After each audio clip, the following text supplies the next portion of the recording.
성인 남녀 10,000명에게 가족하면 어떤 단어가 떠오르느냐고 물었더니 가장 많은 응답자가 사랑을 꼽았습니다. 그 다음이 힘, 행복의 순이었습니다. 이런 결과를 보면 대부분의 사람이 가족의 사랑을 통해 살아갈 힘과 행복을 얻고 있는 것 같습니다.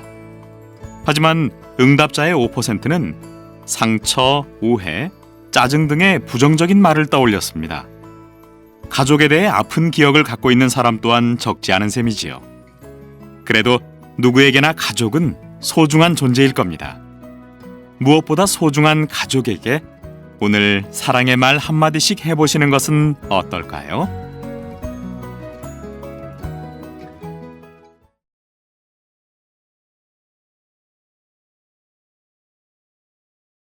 한국인에게 가족은 무엇보다도 소중한 것으로 되어 있다. 여기서는 전통적인 가족 형태인 대가족과 최근의 가족 형태의 특징을 통해 한국인의 가족 의식을 살펴보고자 한다. 일반적으로 한국의 전통적 가족 형태는 가부장적인 대가족이었다. 핵가족이 부부와 미혼인 자녀로만 이루어진 것인데 비해 대가족은 부부와 결혼한 자녀 및 손자, 손녀들까지를 포함하는 가족 형태를 말한다. 대가족의 특징은 무엇보다도 아버지가 집안의 가장으로서 가족을 책임지며 모든 가족 구성원들이 아버지의 권위를 존중하고 아버지의 결정을 따른다는 데 있다. 가족의 수가 많다 보니 서로 공동체 의식을 가지고 화목하게 지내려고 노력하는 가운데 가족 안에서 간접적으로 사회를 경험할 기회를 가지거나 서로의 경험을 나눌 수 있다는 장점이 있는가 하면 가족 구성원 개개인의 개성이나 창의성이 인정되기 어렵다는 단점도 있다.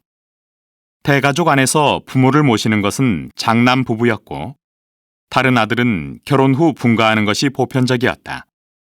가장으로서 절대적 권위가 있는 아버지가 돌아가시면 장남이 뒤를 이어 가장이 되었고 그것은 다시 다음 세대의 장남에게 계승되었다.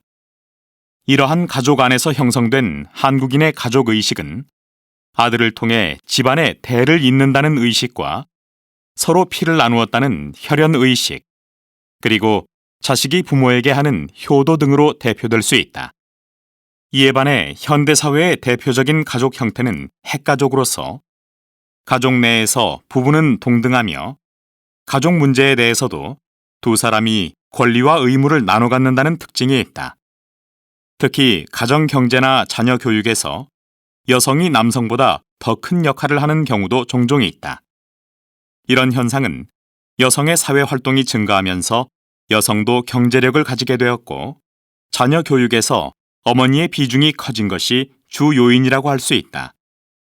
이처럼 여성의 역할이 증대되고 부부의 권리와 의무가 동등해지면서 가부장 제도나 부권 중심으로 대를 잇는 전통도 약화되고 있다.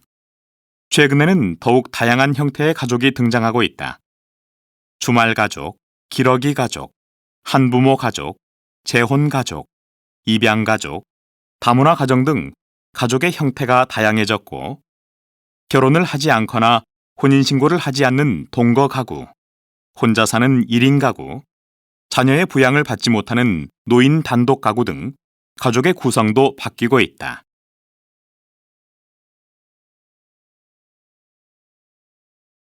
사회 변화에 따라 효도의 모습도 많이 바뀌고 있는데요. 전통적인 효도의 모습은 어떠했는지, 최근에는 어떤 변화가 있는지에 대해 두 분 선생님과 말씀을 나눠보겠습니다. 한국 사람의 의식에서 효도는 가장 중요한 마음이었지요. 자신을 낳아주신 부모님을 가장 중요하게 여기고 항상 감사하는 태도로 부모님을 대했습니다. 부모님께 물려받은 머리카락 하나도 소중하게 여겼으니까요. 네, 그렇습니다. 부모님 살아계실 때는 아침 저녁으로 인사를 올리며 부모님의 건강에 늘 신경 쓰고 돌아가시면 부모님 산소 근처에서 3년상을 지냈지요. 이에 반해 요즘은 효도에 대한 의식이 약해지다 못해 없어진 것 같아 걱정이 됩니다. 핵가족이 되면서 자식을 귀하게만 키워서 그런 것 같습니다. 네, 저도 요즘 젊은 부모들이 아이들을 너무 보호하기만 하고 효도에 대한 생각은 키워주지 못하는 것이 아닌가 싶어요. 그렇지만 자세히 보면 젊은 사람들도 자기들의 방식으로 부모님에 대한 마음을 표현하려고 해요. 예를 들면 딸이 엄마와 친구처럼 지내는가 하면 아들도 결혼해서 분가를 하는 경우가 많아지기는 했지만 부모와 더 가깝고 친밀하게 지내지요. 옛날과는 형태가 달라졌지만 자기 형편에 따라 자유롭게 표현하는 효가 된 것 같아요. 하긴 부모들도 자식들에게 기대하는 것이 많이 바뀌고 있어요. 예를 들면 늙어서 자식들과 같이 살고 싶은가 하는 질문에 대해 많은 사람들이 같이 사는 게 불편하다고 응답했다고 합니다. 오히려 자식들이 경제적으로 지원을 해주면서 부모의 독립적인 생활을 존중해 주기를 바라는 사람들이 많다고 합니다.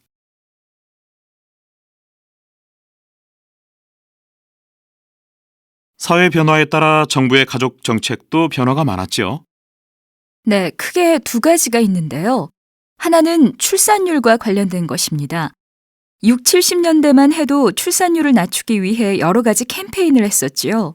그런데 현재는 저출산 문제가 심각해서 어떻게 하면 출산율을 높일 수 있는지가 정부의 큰 과제입니다. 또 하나는 다양한 가족 형태와 관련된 것입니다. 맞벌이 가정, 다문화 가정, 한부모 가정 등 가족의 상황마다 해결해야 할 과제가 다 다르기 때문에 가족 정책도 이에 따라 달라지고 있습니다.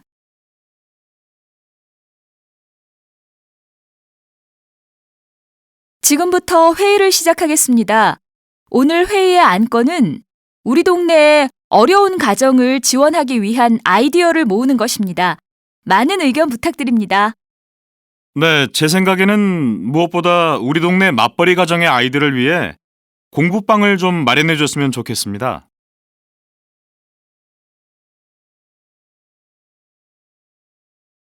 자, 그럼 서울 아파트 5동 주민대표 회의를 시작하겠습니다.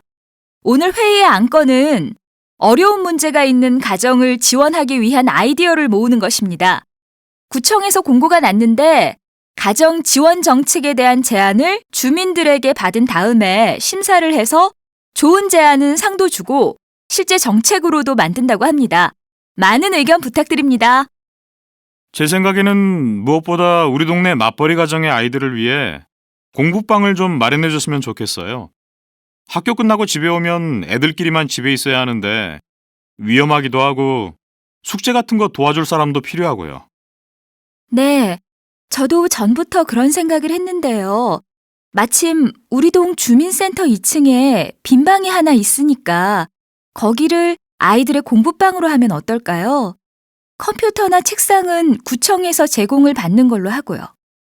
공부를 지도할 선생님도 필요할 것 같은데요. 우리 동네에서 가까운 한국대학교에 협조를 구하는 것은 어떨까요? 자원봉사해줄 대학생들을 찾을 수 있을 것 같은데요. 아, 그거 아주 좋은 생각이십니다. 저는 다문화 가정도 좀 도와줬으면 좋겠어요. 우리 옆집 세댁은 필리핀에서 왔는데 한국말을 못하니까 매일 집에만 있어요. 그 집 할머니도 며느리하고 말이 안 통하니까 힘들어 하시던데요. 가족들끼리 말이 안 통하면 얼마나 답답하겠어요. 무엇보다도 그런 결혼 이주 여성들에게 한국어를 가르치고 한국 생활에 적응할 수 있도록 도와주는 프로그램을 구청에서 개설하는 것이 필요해요.